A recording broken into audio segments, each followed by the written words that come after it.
It is the 200 level Mike Carpenter in the basement studio on what already was an absolutely beautiful Saturday, but made all the more so by Illinois absolutely shellacking Duke at Duke. And I'll be quite honest, I didn't know in the first half if that's exactly what was going to happen. It actually felt like a game where Illinois was maybe not the better team.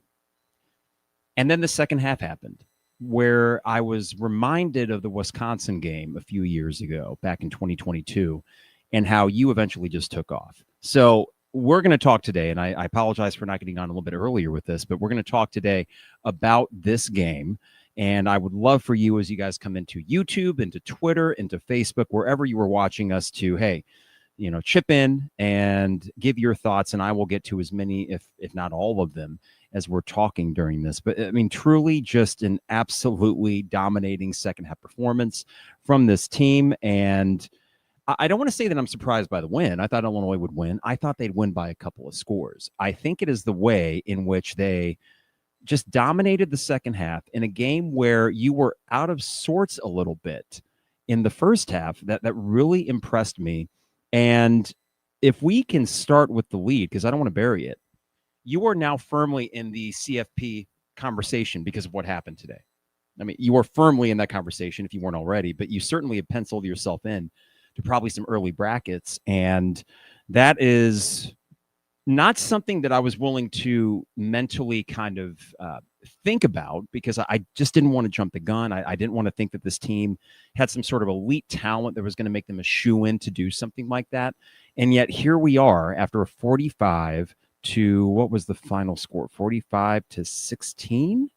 Boy, I'm sorry. It was just such a blitz at the end of it there. 45-19. I'm sorry, because they missed the 2-point conversion in the third quarter and did not score again. I will talk about the first half later, and we will talk about the mistakes on the field, because there were some. This was by no means the cleanest of games for Illinois. And yet, despite all of that, you end up winning this thing in blowout fashion in front of a crowd that by the end of it was only orange and all those empty blue seats for Duke's precious blowout. I would be remiss if I didn't say that, yes, it is nice to beat Duke. It is nice to kick Duke's ass.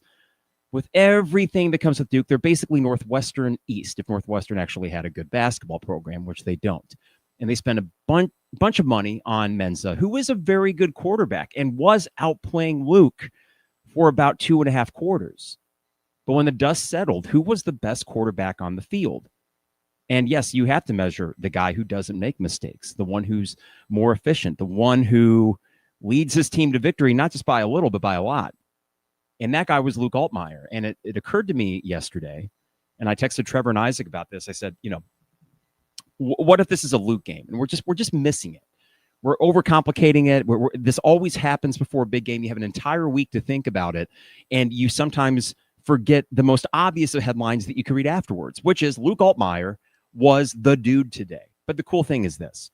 Luke Altmire was the dude in many parts of this game, but in other parts, he left some throws on the field, which tells me this team, despite a 45-19 win, has not peaked.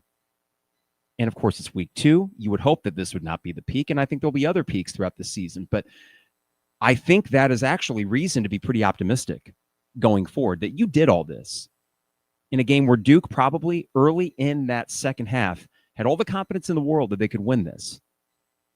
And it takes me to one play that was, without being hyperbolic, maybe single-handedly the turning point of the game.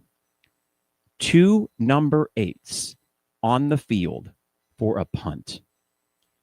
Duke had a lot of stupid mistakes today, but none more so than 2 guys with the same jersey number out there for their punt unit. What a break. But it also requires the other team to take advantage of that, which Illinois did. And credit to Barry Lunney, who I think came in with an idea. Here's what I want to do.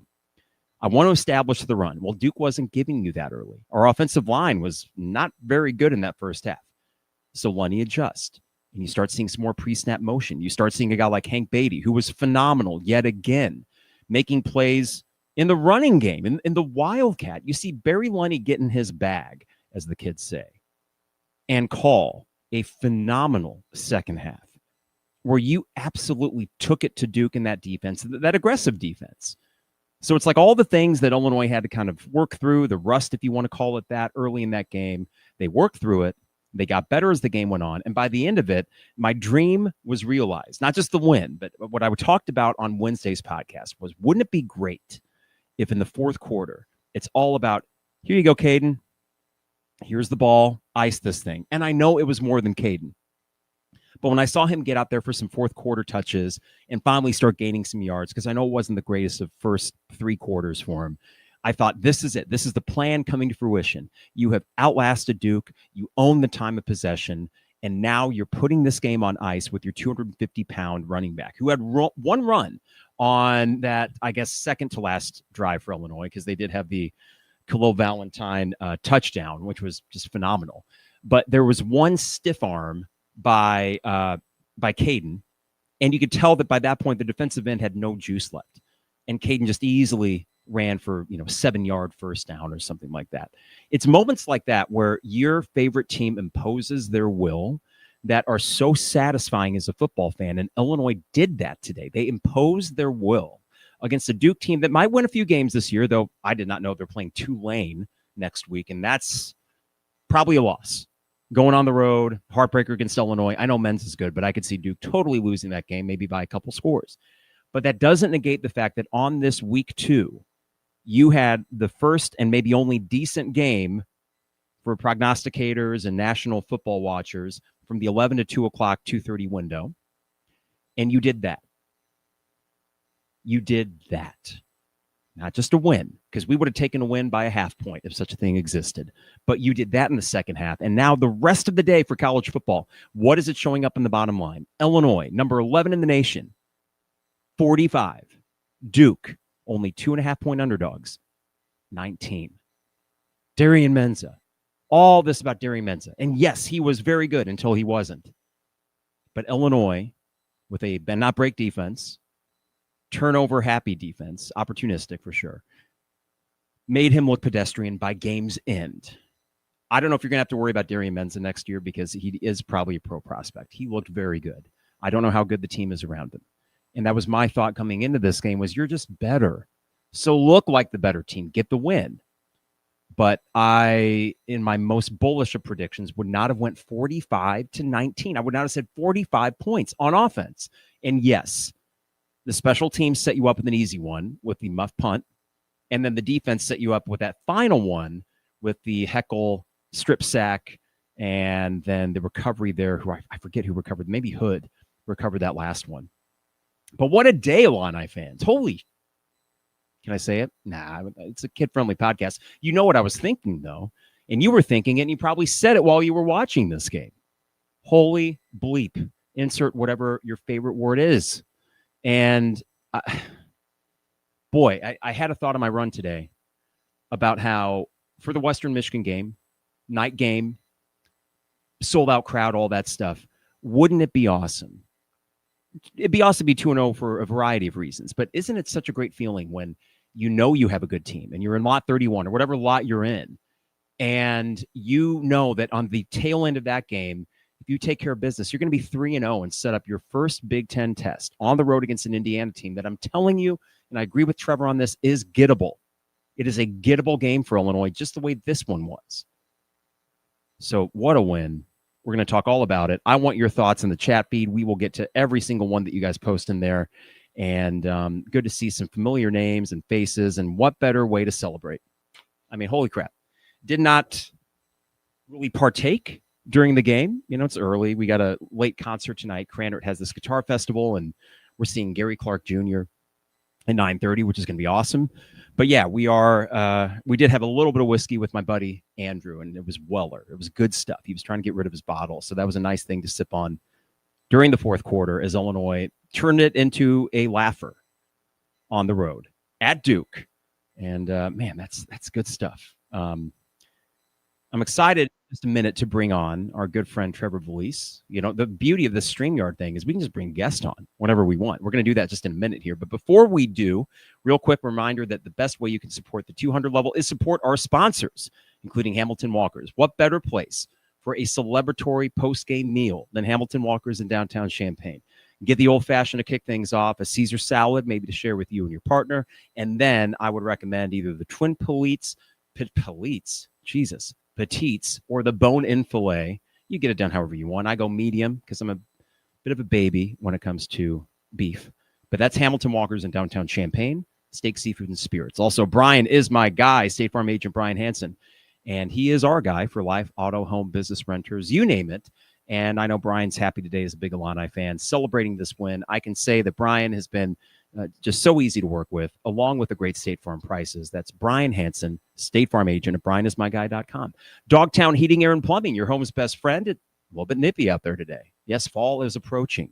40-degree temperatures in the mornings and evenings are approaching, which means you need to get your furnace checks scheduled today by calling Dogtown Heating, Air, and Plumbing, your home's best friend, at 217-841-4728. And finally, Owen Builders LLC, online at owenbuildersllc.com for your next home improvement project.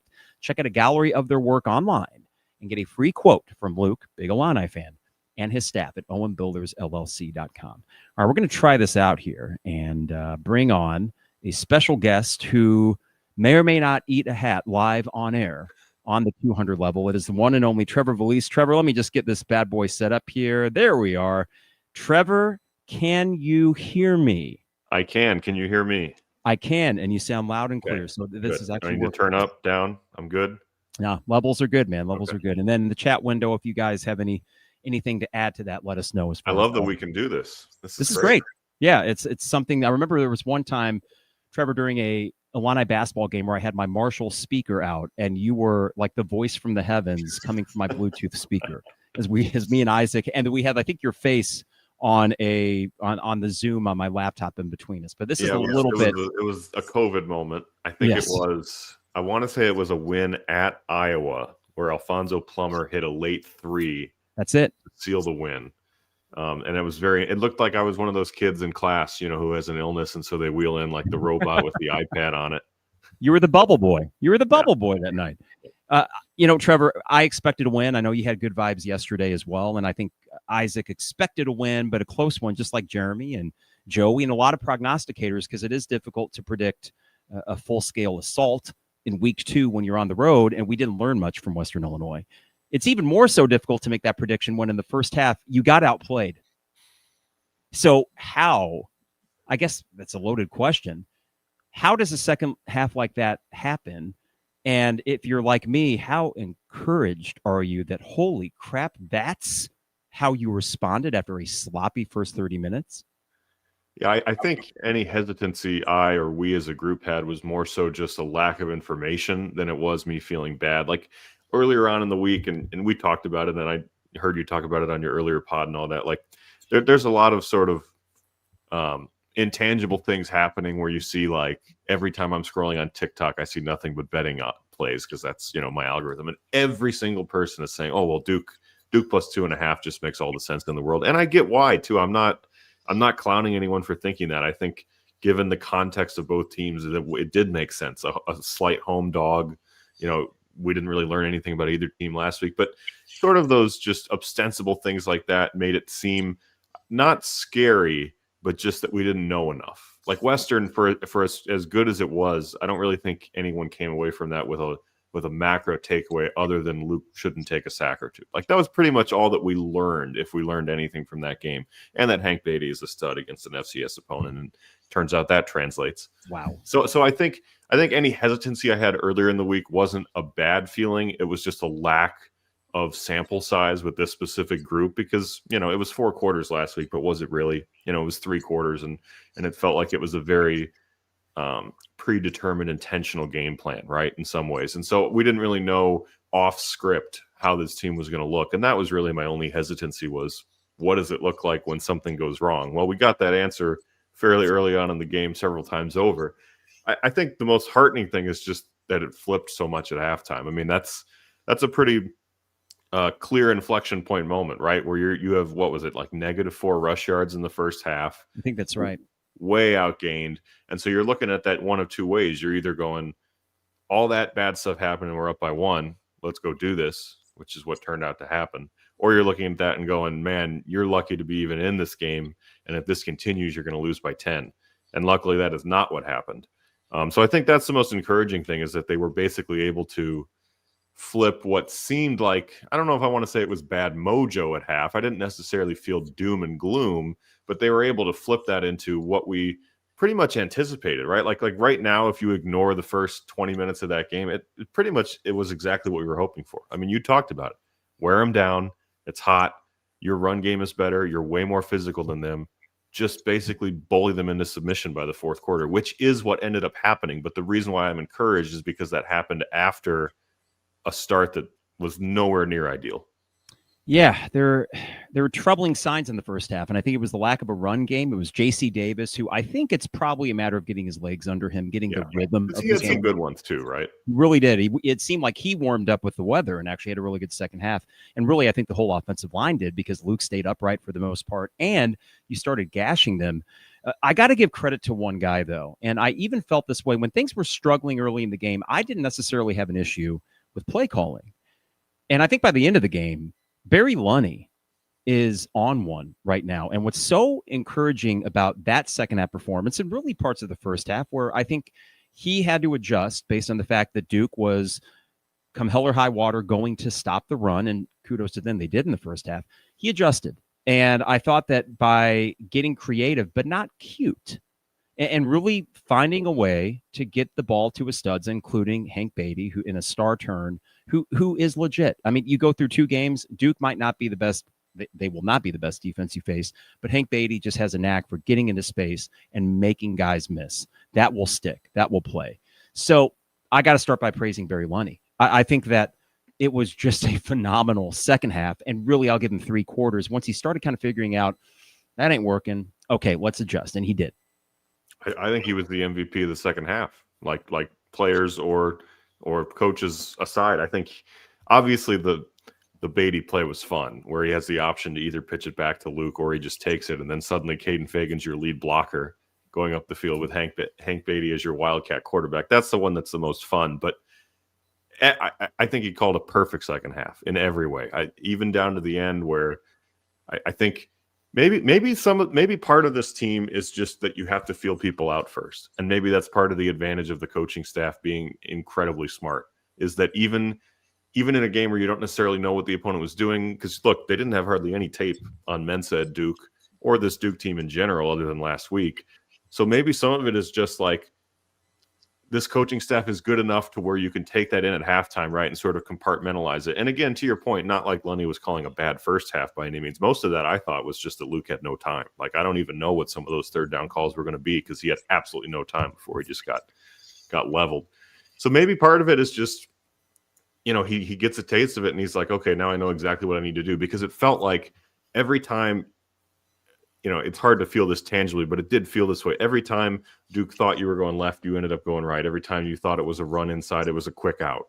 That sort of stuff was what was happening in the second half. And I thought Lunney was the MVP of the whole game, to be honest with you. Yeah, we'll talk a little bit about the defensive side of the ball, where there was some good and there was some bad. I thought tackling specifically was really rough, and secondary, oddly enough, wasn't great, with the exception of Heckle. Holy crap. Heckle of a game, Carp. Heckle of a game from him. I hope that at some point he has like a pick six to take it for the game-winning score, and then I can actually utilize a pun like that. But I will say, it'd be foolish not to acknowledge the fact that Duke, it'd be one thing if he won by a score. This is nothing against Illinois. They smoked him at the end of the game because they took advantage of all those mistakes. But holy God, Duke is a mistake-happy football team. And every negative inclination I had about Manny Diaz and his time at Miami really bore out today, because they had you're right, a quarterback throw for 350-plus yards and look like a world beater for so much of that game. And it didn't matter. They weren't close because the muff punt, because of the fumble, the interception, amazing interception, and then the final fumble from who else? Tanner Heckle. So the numbers thing, the Jersey one was the one that sticks out to me as just complete incompetence on their part. Like, that's the one where it's like, that cannot be happening at any level of any game. Like, but Trevor, think about this. I said this in the opening segment. That's the turning point of the game. That right there. It was a 3-and-out for Illinois at the start of the second half. Who had the mojo then? If we punted off to Duke, are we sure that they wouldn't go down and score 6, and all of a sudden now you're playing from behind on the road with 8 minutes to go in the third quarter? That is a completely different game. And those knuckleheads have two guys with the same jersey number out there. But again, Illinois took advantage, but it's just bad. Yeah, no, you're right. Actually, now that you say that, you're right. That was the turning point of the game. And it actually ended up mattering that Hank Beatty made a catch and sort of extended to make it 4th and 5, because even if that exact thing happens, but it's 4th and 7, then it's 4th and 2, and you're not going for that from your own your own 30. So every piece of that play actually ended up mattering very much, despite it not seeming like anything on the surface. And yeah, I don't like, they certainly shot themselves in the foot, and I'm not saying that they didn't. Like, don't get me wrong, Duke really just, classic shoot yourself in the foot as much as you possibly could. I mean, 5 turnovers is very bad, don't get me wrong, but like the Heckle one was an amazing play. Like, you're not blaming Mensa for that at all. That was sorry again, that was a heckle of an interception from him. You go with it. Go with it. As many big plays as he makes, that'll never be overplayed. You're fine. He snagged that. That was not Duke's fault. And it did sort of, I tweeted it at halftime, but it did sort of feel like the mistakes were break even at halftime. So really, it's the fact that I don't know that you made one in the second half. I mean, there were a couple more throws, and we can talk about that. But I mean, that was almost a flawless second half for Illinois, I think. Yeah, I would agree. I was trying to think if they had a penalty in the second half, and I don't know if they did. I will say that I think defensively there were still some missed tackles and bad angles. I thought your linebackers were not so great when they had to stay out there. I also thought, this was kind of an Aaron Henry game to a T for good and bad. The good being that, hey, the other team eventually, if they got to go up and down the field, will eventually make mistakes. And Duke was all too happy to oblige. On the other hand, I do think that there were times where you really had to go more in attack mode and try to force the big play. And instead, Mensa would pick you apart for a few drives. But, I all that said, despite Duke probably getting over 400 yards, and I'll pull up the stats here. They only got almost close to 500 by the end of it. But you know what? In a game on the road against a $7.5 million quarterback, and with a few new pieces on defense, still figuring their roles out, I think that I'd give Aaron Henry a B. Yeah. Yeah, it's like not an A performance necessarily, but there was enough good, and you let your playmakers eventually go make those plays. I thought I actually liked it early too against Mensa. I think after Illinois scored their first touchdown to make it 7-3, it felt like the lid kind of popped off, and at that point Mensa was a bit more unleashed, if you will. But I those first few drives, I mean, there was nothing downfield at all, and he had to basically just scramble out of bounds. And if I'm a Duke fan, one thing I would hate about him, despite how amazing he looked at times, was he seemed to just sort of like give up at the end of plays. I don't know what that was. It seemed like 4 or 5 times he just like stepped out of bounds on 3rd and 4. That was weird to me. It would be considered smart, but I would understand if, a lot would say, well, that's the smart quarterback play. Right. And that's also a guy protecting his future. But it did seem like he sort of waved the white flag early on a few of those. I don't know. I didn't feel bad about the defense. I mean, you're looking at it. They gave up 440 yards, a lot of first downs. They were basically 50% on 3rd down, 3 for 4 in the red zone. But I don't know. I mean, some of it's just the eye test. Like, you and I are more eye test and gut vibe people than we are look down the entire stat sheet and break it down number by number. Like, I don't walk away from that going, oh, at the defense. Like, I just don't. Like, there were certainly moments. Yeah, absolutely. The secondary got tested on some plays and did not show well in those. But I mean, they didn't score after the failed 2-point conversion. Like, I don't know. I agree with you. I say that's a B. If you want to be really harsh, you could call it a B-. If you want to be optimistic, you can call it a B+. I think it's a B. Another thing too, Trevor, that I noticed when I looked at Duke's stat line last week is that, Mensa had like 374 yards against Elon. And that doesn't scare me, because I've seen too much football to know that when you have a basically, 3-to-1 discrepancy in passing to rushing yards, that doesn't mean anything. And all too often you see in football, both collegiate and pro, that these pass-happy teams that don't find that balance, they don't keep time of possession. They manage to just have enough drops. And boy, did Duke have plenty of those today, where it doesn't ultimately help you. And one more thing about Henry, too. 4 for 10 on 3rd down was Duke. And I know there was a 3rd down and 11 where they got the screen, and there were a couple others. They stood out when they did, but still, you'll take that. That's fine. Illinois, meanwhile, was 5 for 13, so they were each about 40%. Illinois slightly better. 4th down efficiency, Duke went 1 for 2. You did get that one stop. And then the 2-point conversion, which, I mean, that's a big play. It kept it a 2-possession game. So all that to say, this defense, I don't think either of us expect them to be elite. I thought they could be very good because you got an edge rusher, you got an experienced secondary, and I just thought they'd make more plays. It was bend not break more than I maybe hoped, Trevor, but I think that actually bodes okay for them against most opponents because they got guys that can get picks and they got guys that can punch the ball out. Well, and that's the other thing I was going to add too is it feels like it's week 2, and so you're projecting, if Caleb Patterson does that against Big Ten teams, but I mean, run down the quarterbacks. Who are you facing that is genuinely as big or bigger threat than Mensa? I mean, maybe Mendoza has that type of performance in him for Indiana. I don't know. I don't think so. I think Ohio State would take Mensa over Julian Sayin if you just gave them to them both on a platter and had them pick one, right? And I'm not saying like there's no threatening quarterbacks left on the schedule, but I mean, we could sit here in late November and say Mensa was the best quarterback you played all year. Yeah, we could. So, I think that's actually a distinct possibility. And I think another reason to be encouraged by this is where, Illinois was good against the run today. Duke got 84 yards, a lot of them on the first drive, maybe half. And in the second half. So they clearly shored that up at halftime. Exactly. And also credit to Henry about that. It was an adjustment because I think we were all surprised that Duke was just coming out trying to establish the run. But again, all too often with these teams that have the stud quarterback, but probably lack the depth and probably just you got these offensive coordinators with itchy trigger fingers, and then they just can't help screw the run. I want to pass the ball. Just right. Like when we play Madden or something. I get it, but these guys are making a lot of money to continue to run the ball, and then Illinois shored that up, and it just opened things up when you knew that Mensa was going to have to throw it. Isn't that what it felt like the first few drives compared to the rest of the game? The first few drives feel like you're playing at Ohio State in college football, and you're like, okay, here's what we're going to do. We're going to run every play. We're going to be very cautious, quick outs. We're doing this. Everything felt like intentional and slow and sort of like, oh, Duke's running it. They were clearly cognizant of the fact that Illinois was aware of the fact that they were going to, let it air out. And then as soon as Illinois scored, it just felt like, okay, now, Mensa, you just got to go do your thing. And the more Illinois scored, I mean, there was certainly a point too where, it's 28-19 and you're like, okay, now the lid's really off this game. And then the fear becomes, do they just say, screw it, throw 60-yard passes every play? And he's very good at that.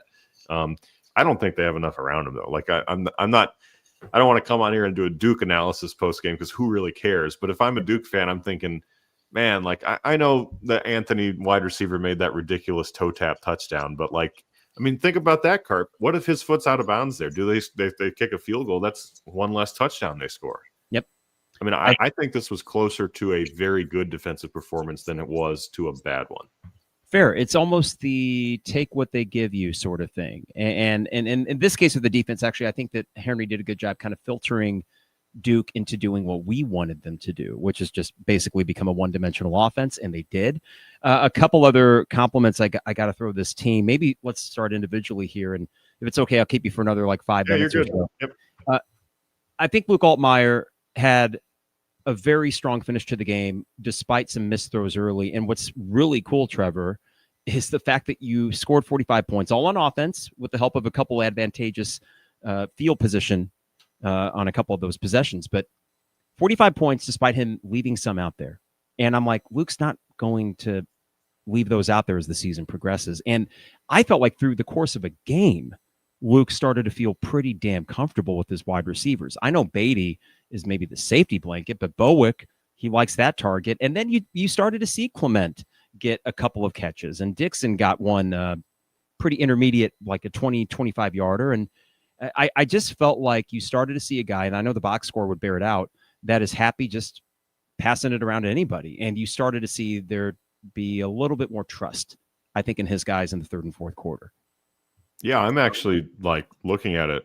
Maybe this is just my first half bias. I'm actually looking at it kind of stunned that he basically threw for 300 yards, 3 touchdowns, no interceptions, and had a quarterback efficiency near 200. That's incredible. That's actually crazy because it felt like after the first half, and again, you're right, it wasn't bad by any means, but the Luke we've come to expect and the hype that's built up around it, you don't want him to miss easy 7-yard out routes to Dixon. It felt like Dixon especially had 3 in that first half where he was either way behind him or way in front of him, or there was one where he could have hit Clement on the numbers and instead it was way too high and you're going, And then the part that's seeping into the back of my brain was, oddly enough, I don't really think Luke looked incredible last week despite his 17 for 20, right? It was sort of like, why did he take those 3 sacks? He missed Bowick on the one. He didn't miss Bowick, but Bowick misplayed the one, and then Clement misplayed the other. And after that first half, it's like, man, maybe maybe this wide receiver core in the aggregate is not as helpful as we think it might be. But no, that's just early jitters, and he was clearly warmed up, and he had. I'll say this, for as many as missed throws there might have been in the first half, and there was one more in the second, there were also a couple of, especially to Beatty downfield, where it's like, man, he just fit that in perfect. And the Rusk touchdown, too, in the back of the end. I mean, those were perfect throws. There were some dimes. I think that it was also a great call, the game, as we mentioned, by Lunney, because there was not a play, I felt like, where there wasn't a Illini receiver open. There was the all-out blitz that they sent, and I wish he would have just dumped it to Malik or something, who bounced back after an early scare with a fumble. I thought Malik looked pretty darn good. Yeah, you're right.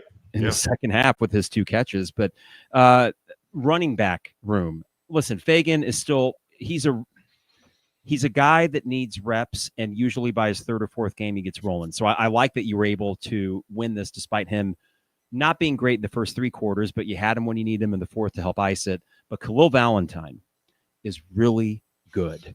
And especially my favorite, and probably yours too, was the run to the edge. I think it was an 8-9 yard run, and he just powers into the Duke guy and levels him. And Khalil's not a big guy, but it's one thing to have that burst. It's another thing to still have that ability to either plow over a guy or maybe stiff arm when it came down to it.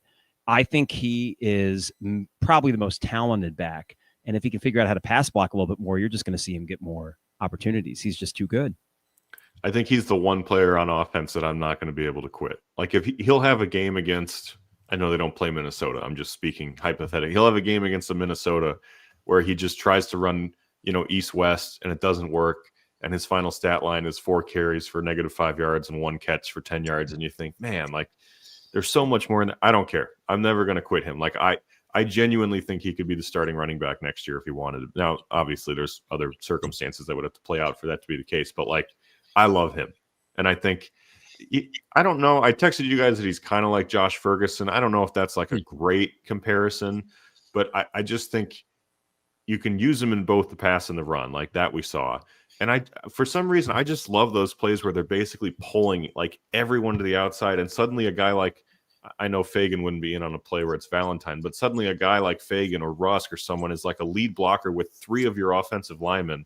And Valentine is just really crafty. Like I think those types of plays, he's going to get you 8 or 9 more often than not. And I think that's huge. Like as much as obviously we love barge up the middle, just ram it up your gut until you're just absolutely tired of it. He's the exact opposite of that in some ways. And I just love that change of pace. You had talked in our text thread, just a couple more for you here, and about this game was going to be nice to sort of set expectations, and that if you won it, then you're still counting to 10, like Lon had said on the podcast here. And if you lose it, then right, let's count to 8 and then see if they can't go on a late season heater or something like that. And I agreed with that because, this was a consequential game, but it's so early that I still had a little bit inside of me saying, all right, if this doesn't go well, okay, fine, take a breath. And would I have been disappointed? Yes. Would I have been angry? I don't know how angry, but then this happens. So I think it is. And quickly too, by the way, this happens in like 30 minutes of football, not even the full 60. No, I think as Ron Burgundy said, that escalated quickly. And it did, because all of a sudden me and my friend we turn around and now it's a 3-possession game and then a 4-possession game on the road against a team that was a sexy pick by many gambling experts. And I understand why as a home dog. But yeah, you all of a sudden, and for the rest of this week too, are going to be talked about on every single halftime show. And your score pops up in the bottom line. And I was watching Kansas, Missouri, and there it is. Oh, that's nice. I like that spread. That's pretty big. You are now penciled in, if there were such a thing as a bracket, to the college football playoff. And now 10 wins gets you in. And I really do think it's that simple. Yeah, I think this is a recalibration, not necessarily for us, because we always knew this was one of the potential paths this team could take. But I definitely think, even just from a gambling perspective, I guarantee you any odds maker out there is going, because, it's all data driven now. Like it used to be like, you go to the guy who sets the line and he pays you under the table. Like it's all just algorithmic stuff now for FanDuel and DraftKings and all that. Yeah. If you plug in a team that was a 2-point favorite and they won by, whatever they won by on the road, like that's a huge ratings boost for any of those. No, and I don't give a crap about them, but FPI, FPI had Duke winning like 70% of the time the game was played. I still don't understand what on earth makes up that metric, but like all that stuff gets recalibrated after a result like that. And I just think going into the game, it was the fear of the unknown again. Like, of the potential paths this team could take, there's definitely one where they just kind of look okay. They lose at Duke by a few. Maybe they lose again at Indiana by a few. And you're like, okay. And they just sort of, I hate to even say it this way because it's so different for Illinois football, but they just sort of, trot their way to 7-5, 8-4. And you feel good about it, but you don't feel overwhelmingly good about it or enthusiastic about it. This is now a sign that maybe you're on the overwhelmingly enthusiastic path and not just the kind of okay path. And the path is a long way to go. So I'm not saying this definitively means you're going 10-2, but if you're going to go 10-2, this is probably one of, the 4 big ones you had to check off, and you emphatically checked it off. There were also a few things before the season where in my mind I was like, don't do that. And the first one was don't lose to Duke and Indiana, forcing a must win against USC. Right. So, okay, you won't do that. That's good. And you were looking at a proposition where worst case really, if we're being honest, after USC, you're 3-2, worst case, going into a very winnable road game against Purdue, 4-2. Okay, so to me, it got worst case scenario out of the way in week 2. That's really good. That's very encouraging. Last thing I got for you here is you have talked about this in the text thread, and I tend to agree. Indiana is very gettable, and they are probably better than Duke. I think they're certainly better coached than Duke, but they don't have a Menza under center, and they will not have been tested in any way, shape, or form. And I actually think after a game like this, Trevor, which I said I reserve the right to say this was terrible scheduling if we lose and brilliant scheduling if we win. This is where it's brilliant. Imagine the confidence swimming through that locker room right now. They are going to have no doubt in their mind that they're going to beat Indiana. And Indiana, with all the bluster of Signetti, I don't care. Kennesaw State and whatever the hell they're playing week 3. No, that is a show me game for them. Well, we've already shown a little bit, so we can go in there with a justified top 10 ranking.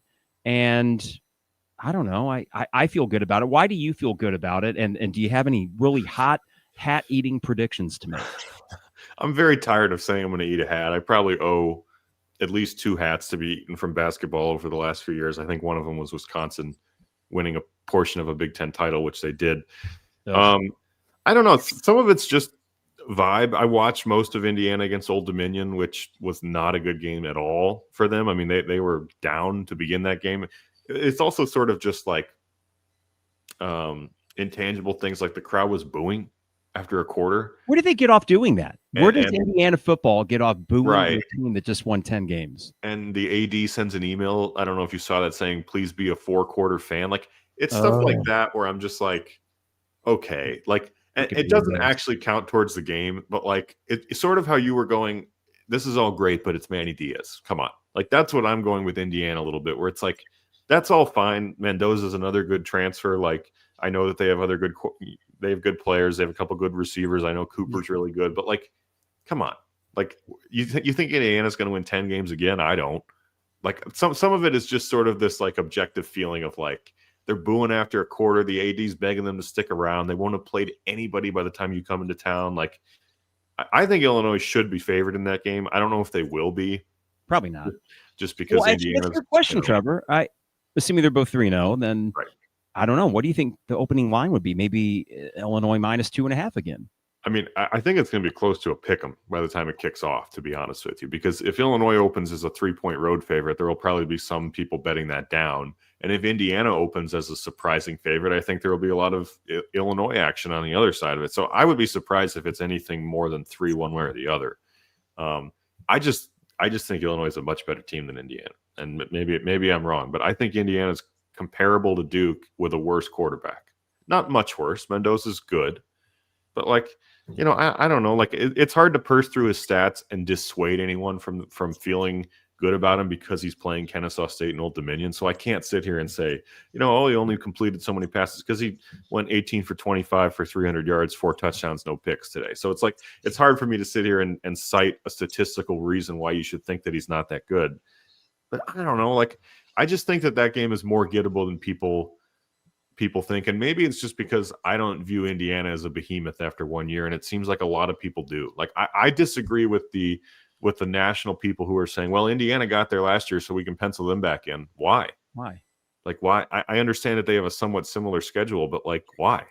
Like, I don't think. I think they're closer to an 8-4 team than a playoff team for sure. And I think the jury's still out on a lot of what they do. And part of the problem with their scheduling is there's no way to argue that jury one way or the other until Illinois gets in there. So I don't know. Maybe it's just a gut feeling and not much more than that. But I think Illinois wins that game, and I would not be surprised if they win it by 2 scores. You mentioned how they're probably closer to an 8-4 team. The fun thing after this game, Trevor, is that if you were to say, is Illinois closer to looking like a 10 or an 8-win team? I'd say, I don't know. I think maybe closer to 10 based on the schedule, and that this was the first early road bump, and they answered it like this after not a great half. And I'm thinking sometimes every now and then, Trevor, it feels like you see a team click within the course of a game. And to me, in 2022, it was Illinois against Virginia at home after a tough loss at Indiana, and then they come back home. And then from that point forward, they were the number 1 defense in the country for much of that year. They just said, no, enough of that. And I really think that last year, if you were to pick a game where that team just kind of got rolling, it seems to me it probably would have been the second half of Kansas, much like it was the second half today. So encouraging stuff all around. I like that we could do this. Any final thoughts before we let you go? That's a good point. I actually feel similarly about both of those games, because I think you go into the halftime with Kansas, although the pick 6 came right before half, so the momentum was probably feeling better at that point. But again, I think there's something to, maybe I just read too much into it, but I think there's something to the idea that the staff does a really, really good job of sort of digesting what's happening and knowing how to zig or zag based on what is happening. Like, I think the scripted stuff is almost always good. And I think the second half stuff is almost always good. I mean, we'd have to really go through it, and I don't have the memory to do that. But I don't know how many games where, like, the first half was, Team X is doing this, and only this, and then the second half was just more of the same. I think more often than not, there was an adjustment, and the adjustment doesn't always lead to a win. Sure. Today is the extreme example of how the adjustment, swings in your favor. But, I mean, that game could have easily been a 10-point loss. Easily. And we'd be sitting here right now going, man, I don't know what's wrong with the offensive line. Why did Luke miss 5 throws? This, that, and the other thing. And instead it's like, someone checking a score later is going to think, oh, Illinois just freaking whooped them all day, which they did in the second half. But I think it's crazy and speaks to the ceiling of this team that we could all be sitting there at halftime wondering if they're even going to manage to pull it out, and they end up winning by, almost 30. Like, that's crazy. It's a good place to be, and I'm still reconciling with the fact that I do think legitimately we have a good football program. Like, at the end of the day, we can parse records, individual seasons, and all that, but it does feel like, no. Only good football programs that are established can be that off in the first half on the road against a tough opponent and do that in the second half, and it just be, like I said, before this game, I said, hopefully it's just a win it and forget it. No, they did it in a style where I don't know if we're going to forget the fact they won 45-19 on the road against Duke. That's the other facet of it too. My last point is that it does feel like there's a tangible shift in all that stuff, right? Like, so often, even last year and 2 years ago, the pre-production of the game would be about the other team, and then it would be, oh yeah, and Luke Altmire in Illinois. That was not the case. I mean, Illinois was the lead topic in this. And if you want to call it a show, like as if it were a series on Netflix, so Illinois was the lead topic of the show. And they keep commenting on how there's more orange than Duke fans, and you're hearing the ILL, It's like that's the stuff that you can't quantify, but you can tell it has just 180 flipped, even from the year where, you played Purdue and Michigan State with a chance to go to Indy and it went so wrong. Like, it's different. That stuff was not happening even then. Now there is a tangible, like, they're showing more Illinois fans in the crowd. They're talking about Luke Altmire far more than the other quarterback. They're saying things like, well, it's Bret Bielema, he'll get it figured out. The halftime interview is Bret when they could choose either coach at half. Like, that's the sort of stuff that now you can really strongly feel has flipped. And I don't know if I'll ever get used to that, honestly. So I hope to get to a point sometime where we do, and we find ourselves after a loss in November. It's like, oh man, not another 8-4 year. Damn it. It's a pretty cool place to be. Trevor, I'm glad we could do this. I'm glad we get your thoughts on here. Well, hey, anytime you're available. Yeah, this is fun. We'll have to find a reason to come on pissed sometime to yell about something, but I am in no mood to do that today. So no, there's no way. Enjoy the rest of your beautiful Saturday. Illinois 45-19 winners at Duke. Pretty good. I'm going to say it, pretty good shit. I did it. I stopped myself from saying it earlier. Sorry, Okay. Trevor. All right. Well, I'll leave you I'm on proud that. of Thanks, you. man. Appreciate you. All right. Trevor Vallese joining us here on the podcast. And there I go. All right. So hello to the 250-ish people watching this right now. We got YouTube, Twitter, and Facebook. They're all simulcast. And I'm going to go through the chat window. And if you have any thoughts on today's game, go ahead and throw it in there. And appreciate you guys tuning in. I'm sure that Jeremy and Joey, if they haven't fired things up, will be soon. And I will be tuning into that as well. But a few things here as we get from Stephen Colbert, the recently fired Stephen Colbert, ILLINI, Stephen Colbert. Hope you're doing well with your last 9 months on the air. This is from Illini Brick Girl. Happy Illini win Saturday. It never gets old, Illini Brick Girl. And I will say that Bielema and his teams on the road, I look forward to road games with Bret Bielema. He is now, I think he's 8-9 on the road in the Big Ten. And we'd have to do some non-conference records because I know you lost the first year at Virginia and at Kansas 2 years ago. So for non-conference games, I guess you're 1-2 now, unless I'm forgetting a game somewhere in there. But yeah, all things considered, if you're a 500 team on the road, you're doing pretty good in college football. And no, are you competing for national titles? Not yet, at least. But that's a pretty good place to start. This is from Austin, traveling, but popping on to say, heck of a game. I believe in Bret. Go Illini. Austin, it would almost be impossible at this point to not believe in Bret. You know, I still kind of rue the day that I guess it would have been 2 seasons ago. 2023 was tough. I was really ticked after the 5-7 ending to Northwestern on 2 days after Thanksgiving. I was ticked during the Kansas game, and I put my foot in my mouth with a tweet about, what are Illini fans going to turn on Bielema if this is like a 5-7 year? And it was a poor choice of words because I didn't really have concerns about Bielema. I just didn't want to get to a point where I did. I wanted to avoid that usual, oh, man, you followed up a good year with a not so good year. Well, here we are now in year 5 where things were established in a way that I could have even foreseen really back in 2022. You went on that run and it felt like this is amazing, but you know how difficult it is to have sustained success. And now to find yourself in year 5 winning in this style on the road and doing what you did in the second half and being the talk of halftime shows and a legitimate contender for the college football playoff is stuff that I didn't consider. I just figured be like Iowa. Well, guess what? Kirk Ferentz and Iowa haven't been talked about for the college football playoff because they aren't as relevant as you are. They aren't. You were more relevant than Iowa in 2025 college football, and it's not particularly close. You're more relevant than Wisconsin, and it's definitely not close. You're more relevant than Nebraska. And I know that Jeremy, I think, joked with Jay Lehman about this, but think about it. If the Big Ten West was still around, you're running that this year. I don't think we'd have any doubt about that. Back to Illini Brick Girl, I was quite nervous based on the first half. The soft zone and disappearing O-line was scary. It was Brick Girl. I think that it was a rhythm thing for J.C. Davis in particular. I think that the offense might have overthought things a little bit when they would see the exotic pressure packages of Manny Diaz. And he did a really good job as a coordinator. I assume he calls the plays for Duke's defense of disguising those early and making Luke maybe overthink things and call out or audible out of plays that maybe he didn't need to. Illinois adjusted. Luke adjusted. Barry Lunney adjusted. And I think the line did too. So credit to all of them. Billy with an ILL, and he says, totally agree with the first half being a bit worrying. Need to make the first tackle and not give up an extra 10 yards every other play. The good thing is, Billy, as I look now back at that game, the 45-19 spread helps one be able to do this without much, vigor or without much anger.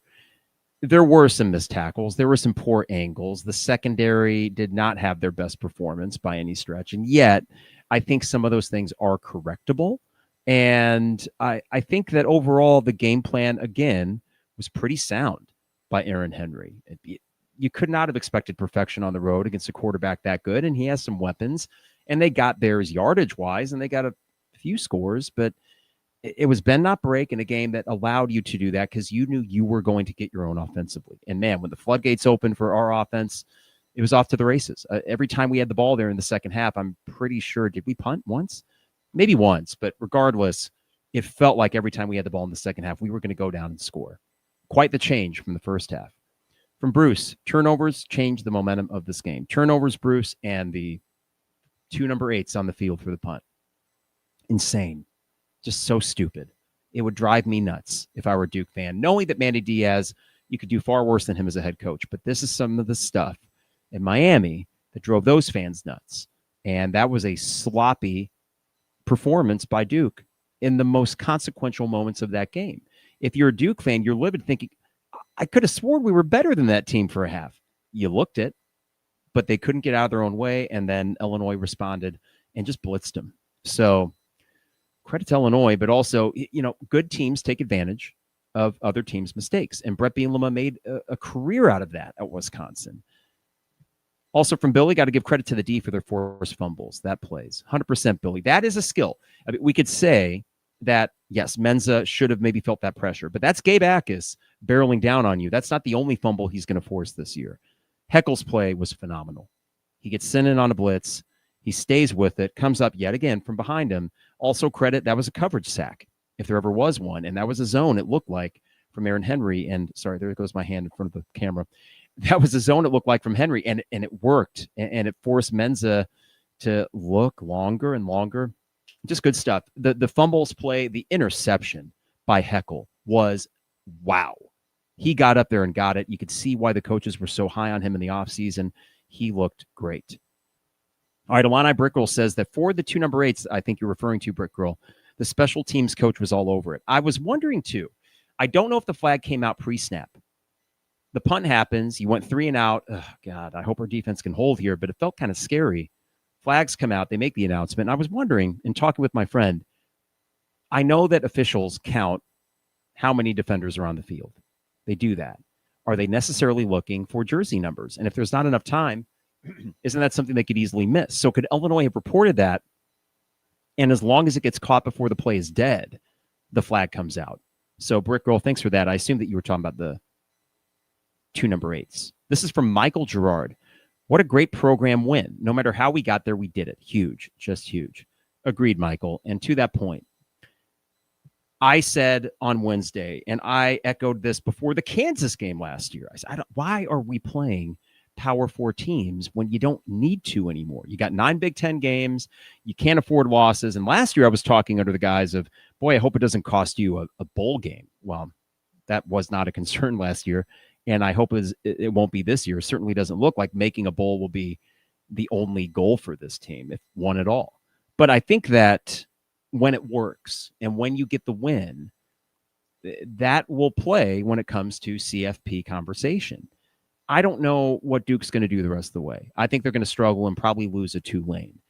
In the ACC, they will have many winnable games, and they have a very good quarterback. I think that defense can keep other offenses off balance, but we just happen to have a senior quarterback that was able to weather the storm, and we had an offensive coordinator that has learned a lot himself from that game against Penn State back in 2023. So it was a perfect storm for Illinois to overcome the Manny Diaz factor. I think he's probably still a solid coach, but not spectacular. But yeah, I think it's a great program win because I didn't want to play this game before the season or last year or when it first popped up and Duke stopped sucking, thinking, why? And you won it, and it wasn't in doubt in the second half for the most part. And you're all the better for it. And it is a program win in that it establishes you as just objectively good to very good. What kind of world am I living in where that's the case? This is from K. Andrew. Hello, K. Andrew. Excellent personnel management by coaching staff. This was not a Wofford matchup because O-line didn't open holes. Even the Caden stiff arm. He was his own blocker, got met at the line of scrimmage because Geske got beat one-on-one. K. Andrew, I really do think it was one of Lunney's best games. I go back to last year at Nebraska. I thought was one of Lunney's best. I thought this performance and the play calling in the second quarter on, once it was apparent that the run game, you got to shift. You got to make some changes. He did so very quickly. I'm just super impressed. And, man, he kept Duke guessing. It was a flip. I mean, Manny Diaz won the first quarter and a half calling plays against Barry Lunney. And then Barry flipped it and really kind of made a fool of Duke's defense as the game went on. This is from Brick Girl. We actually capitalized on turnovers and didn't let the offense not really working early hurt us too badly. We were leading at halftime. Think about that, Brick Girl. We were leading at halftime, and we saw it with our own eyes. I asked myself, pretty fortunate to be leading after all that. The stats suggested otherwise. The turnovers were, of course, a big part of it, but you'll take any lead at halftime on the road, and it felt like, damn. Yeah, you're right. We didn't let it hurt us too badly, to the tune of a halftime lead. That is the kind of thing that Bielema's brought here, where you weren't going to get blown out. You haven't really gotten blown out except for a couple of exceptions in his tenure here. And that was such a great example of how when you play Bielema ball, so-called, that sometimes you'll find yourself leading when maybe you don't even deserve it. So it's encouraging, and that's probably an understatement, really. This is from K. Andrew. Luke won the first half by himself on offense. Lunney won the second half on offense. Kudos to the coaching staff. Absolutely. And also one more from K. Andrew. Kudos, Bret Bielema. Bad enough South Carolina didn't know substitution rules. How did Duke study us and not learn said rules? Great question, K. Andrew. It seemed like Bret was on one again. He's an honorary fella, and he seemed to have a lot of fun doing the substitution patterns again. And we got called for a penalty because we were slow one time. But it led to a delay of game for Duke. And it's like, did you not see the tape? He's still abiding by the rules.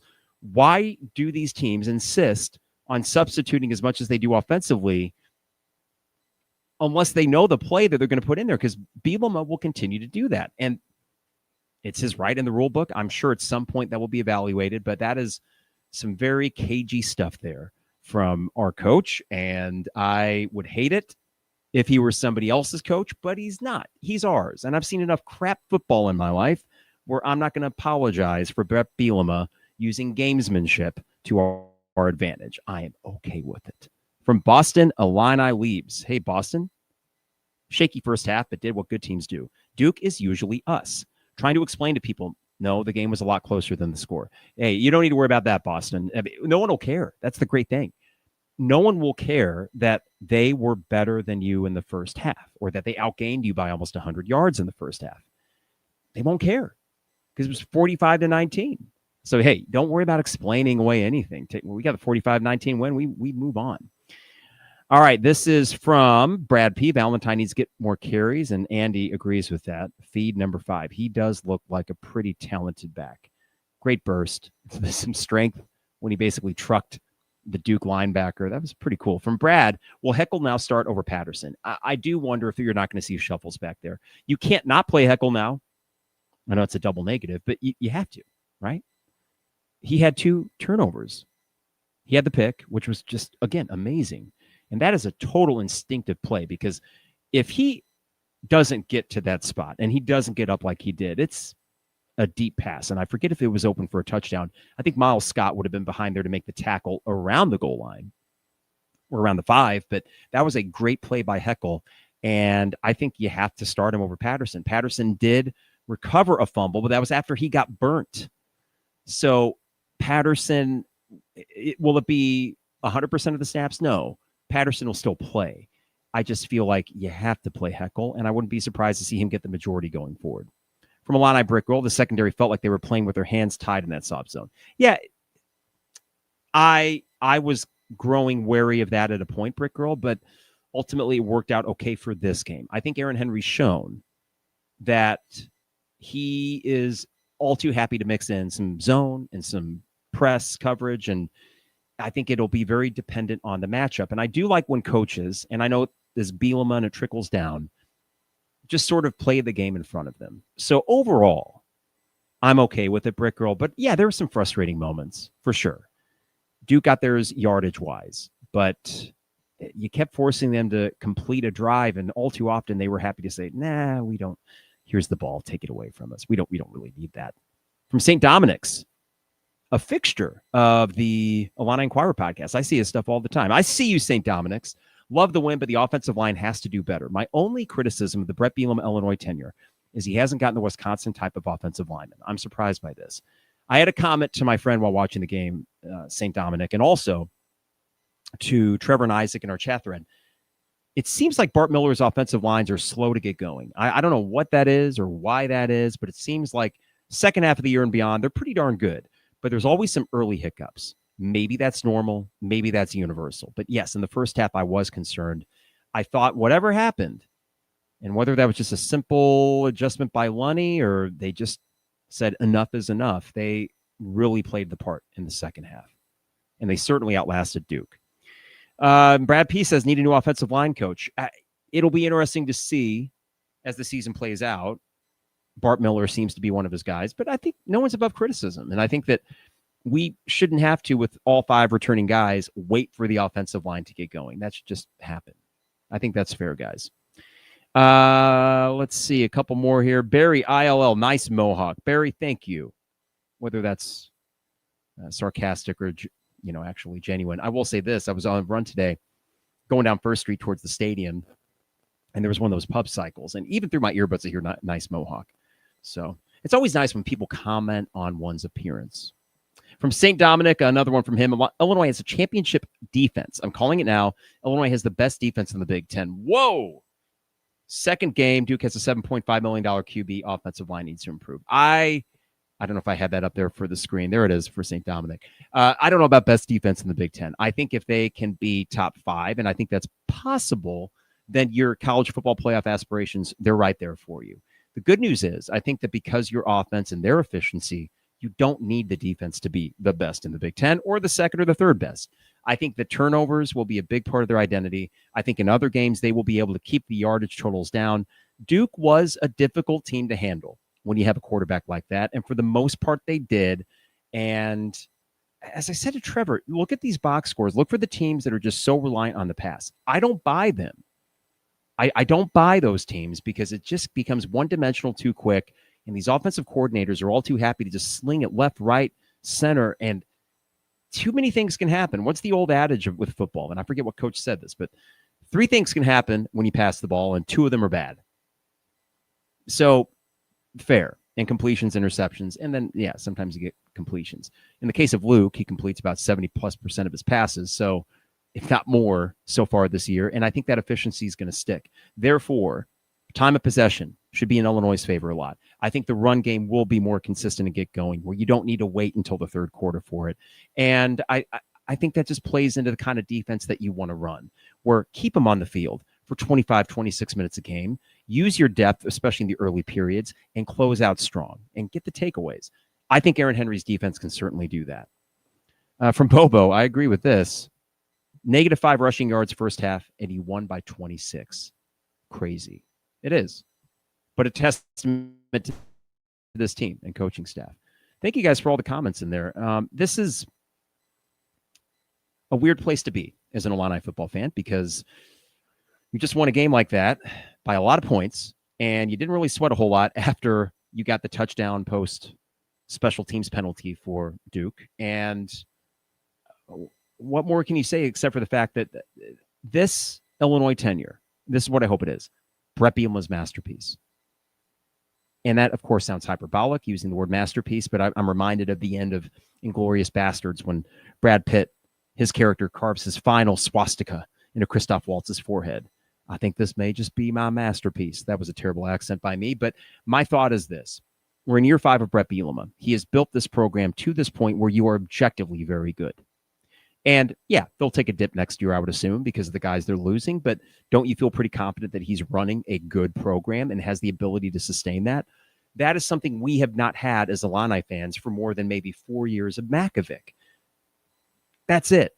And you'd have to go back to basically the Butkus years and when the Elliots, Ray or Pete, were coaches. And not to say that doesn't count, but it's, for this college football landscape, ancient history. So what if we are watching in year 5, and hopefully for many more to come, Bret Bielema's masterpiece?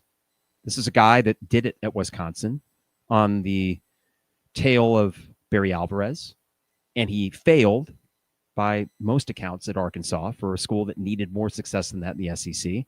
And he left some people feeling a little bit sour about who he was as a coach, and in some cases as a person. There were just a lot of murmurs out of there. I remember distinctly when his name popped up December 2020. And I went back and I watched interviews from him, trying to remember, okay, this guy that I saw on the sidelines for Wisconsin, I never liked him. 1, he was Wisconsin's coach. 2, he just looked like a lineman himself. And I thought, of course, this guy is just going to pick things up and went for Wisconsin. But is he actually a good coach? Is he someone that I would enjoy having as Illinois' coach? Well, press conference later, I'm thinking, I kind of like this guy. And then competitive games, I kind of like this guy. They start winning games. I really like this guy. But I think what's most impressive is the fact that here in year 5, you seem to have a coach that is in control of all facets of his program, but not to the point of being the micromanager or somebody that gets in the way of his staff. There's a reason why there's so much retention with staff and personnel, and it all goes back to the top. And I think that right there is maybe the biggest testament to what Bret Bielema has done so far, and why, as Illini fans, you should be, and not should be, of course, you already feel this way. You should feel pumped and excited, and actually maybe relieve yourself of some of those fears that we often have with Illini football, that, you know, the carpet's going to get pulled out from under us. It always could. It's sports. But if it were to happen, do you really think it's on account of Bret Bielema not being a good coach? No. It would not be something that is necessarily his or his coaching staff's fault. It would be extenuating circumstances. All that to say that it is a pretty cool place to be as an Illini fan, where you have this utmost confidence in your head guy. And with each week that you go into, you feel like you probably have the advantage coaching-wise. And there are very few games, if any, this year, where we're going to wake up on Saturday and I'm going to think, man, I hope Bielema just gets out of his own way for this one. And how many coaches in our Illini fandom have we watched and just said, please, Beckman, don't Beckman too hard this weekend? Or please, Lovey, actually give a crap. We know you probably don't, but at least fake giving a crap. What a change of pace. So thank you, Josh Whitman, for making the call, because I think Lance Leipold would have done fine, but there's something about Bret Bielema, too, personality-wise, that just plays into what we are as fans, what we've experienced, the sort of the little angsty part of us, but also the fact that, hey, why not Illinois? And I know that is a cliche that a lot of schools and a lot of teams use. But for our history and our lack of success historically, this is quite the reality to be living in, and one that I'm enjoying every minute. So next week, we get to go watch a 2-0 football team, probably top 10 in the country, play a night game against Western Michigan for family weekend in front of a sold-out crowd on probably a warm but beautiful September afternoon or evening in Champaign. That's all I want. I just want to be able to go to Lot 31, have a great tailgate, and look forward to watching my football team, and that's exactly what we have, and we might have a lot more with this 2025 team. Before I get out here, got to thank our sponsors. Best way you can support us, support our sponsors. Hamilton Walkers, Steak, Seafood, and Spirits in downtown Champaign. My wife and I are going later this month for our anniversary, but why not get there tonight for a celebratory dinner at Hamilton Walkers in downtown Champaign? Also, State Farm agent Brian Hansen, online at brianismyguy.com. Life, auto, home, business renters, you name it, Brian is my guy, and he can be your guy as well at brianismyguy.com. Dogtown Heating, Air, and Plumbing, your home's best friend. Give them a call today and schedule that furnace check at 217-841-4728. And finally, OM Builders LLC, for your next home improvement project. Check out a gallery of their work and get a free quote while you're at it at ombuildersllc.com. Got almost 300 people between YouTube, Twitter, and Facebook. Thank you guys for tuning in. Do me a favor. On your way out, like or subscribe or follow wherever you're watching us. For those listening at home on your Apple Podcasts, Spotify, however, give us a thumbs up or 5-star rating or a 1-star rating. Maybe that guy doesn't like my mohawk and he's like, this guy looks like a little douche. I'm going to give him a 1-star review. That's fine. That's fine. It's their prerogative. But I appreciate you guys tuning in after what was a big win, and hopefully the first or the second of many more to come. But that was something. And that will be a buzz that I get to ride all next week, and I'm sure you will too. So we will be back midweek, probably Wednesday, to get ready for the Western Michigan game and talk more about your 2-0, soon-to-be top 10 Illinois Fighting Illini football team. Have a great weekend, everybody, and we'll see you in a few days. It is the 200 level.